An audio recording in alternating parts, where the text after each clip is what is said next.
शुक्रिया।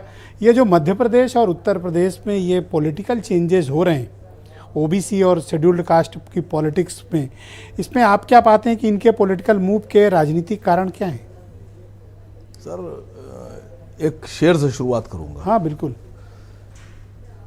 एक जगह बात हो रही थी कि जो शासक गुलाम होता है, शासक भी है और गुलाम भी है, वो उसके हाथ में कुछ नहीं कर सकता। तो उसको अगर आपको पेश करना हो, उसकी तस्वीर बनाना हो तो कैसे बनाएंगे? तो एक शायर बैठे तो उन्होंने कहा कि न जाने किसकी बनाई हुई ये तस्वीरें हैं, ताज सर पे है मगर पाँव में जंजीरें हैं। मध्य प्रदेश और छत्तीसगढ़ आपके सामने मिसाल है। एक आदिवासी, एक बैकवर्ड, और राजस्थान से महिला आएंगी क्योंकि अभी महिला बनाना बाकी है और दलित बिरादरी से भी कोई नहीं आया है। तो राजस्थान में महिला कंफर्म करिए। देखिए, ये जो आपने मध्य प्रदेश और छत्तीसगढ़ का मिसाल दी कि ये बनाया, देखिए भारतीय जनता पार्टी को ऐसे लीडर चाहिए हैं जो 10 साल बस रहें और 10 साल, हाँ 10 साल 15 साल के बाद उनको रिप्लेस कर दिया जाए किसी और से।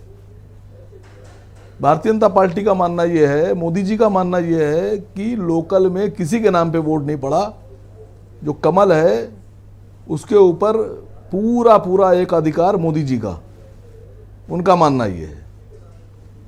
दूसरी बात,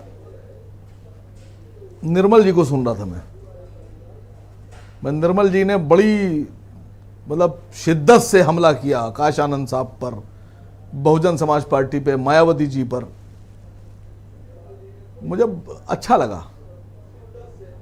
आप बता रहे हैं निर्मल जी कि आप दलित समाज के लिए आप काम करते हैं। सर, भारतीय जनता पार्टी की एमएलसी शिप से इस्तीफा दे देना चाहिए था आपको। क्यों दे दें? बीजेपी ने दलितों उनको पे सम्मान पेशाब दिया किया गया सर। हा? दलितों पे पेशाब किया गया।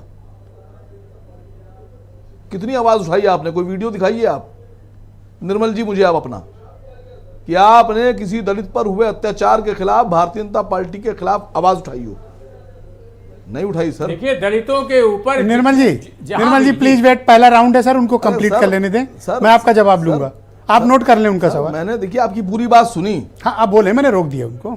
अब मैं चाहता हूं कि जब अगली बार आपका नंबर आए तो जो दलितों पे पेशाब किया गया था उसके खिलाफ जो आपने बयान दिए हो वो वीडियो जारी कीजिए। यहां भारतीय जनता पार्टी से इस्तीफा देना चाहिए था सर आपको। एमएलसी तो बिल्कुल दे देना चाहिए था। देखिए, आकाश आनंद साहब बनाए गए हैं उत्तराधिकारी, मैं उनको अपनी शुभकामनाएं पेश करता हूं। मेरी दुआएं उनके साथ हैं, वो आगे कामयाब नेता बने, कामयाब पॉलिटिशियन बने, ये मेरी शुभकामनाएं उनके साथ। सर दुआ ही कर सकते हो, अब तो वोट काटने लायक भी नहीं रह गए। नहीं सर, वो बात नहीं हो रही है। बहुजन समाज पार्टी इस वक्त जहां खड़ी है वहां उनको एक ताकतवर लीडर चाहिए था। क्यों? आकाश तो ताकत, कितने ताकतवर साबित होंगे तो जनता बताएगी, आगे आने वाला चुनाव बताएगा, जब उनके लीडरशिप में कोई चुनाव लड़ा जाएगा। अच्छा, इन दोनों से तरह एक सवाल है जी। कि तेलंगाना में कांग्रेस ने तो आपके साथ कांड कर दिया। नहीं, कोई कांड नहीं किया सर।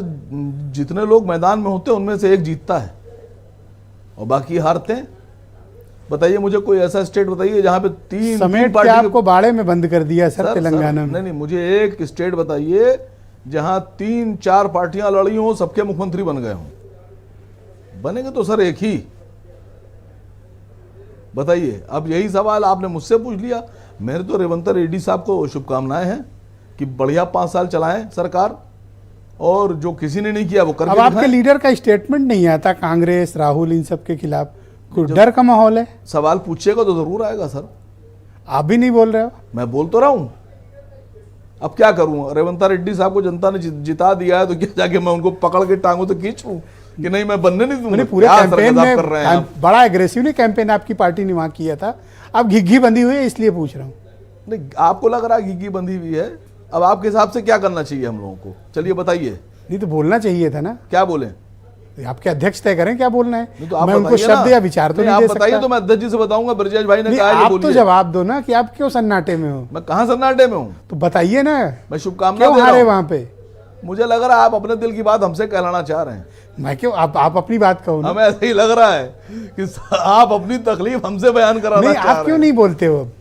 सर, मैं उनको मुबारकबाद पेश कर रहा हूं उनको मेरी सरेंडर मुबारकबाद सर, देने दीजिए। सरेंडर इसी को कहते हैं। नहीं, कोई सरेंडर नहीं ठीक, है। मैं आप बीरेन जी भी आ गए हैं डिबेट में। अभी बीरेन 2024 का चुनाव आएगा, उसमें सर मुकाबला किया जाएगा और पूरी ताकत से लड़ा जाएगा। ठीक है सर, तब तक आप लोग पूड़ी खाएं सर। जी। बीरेन जी को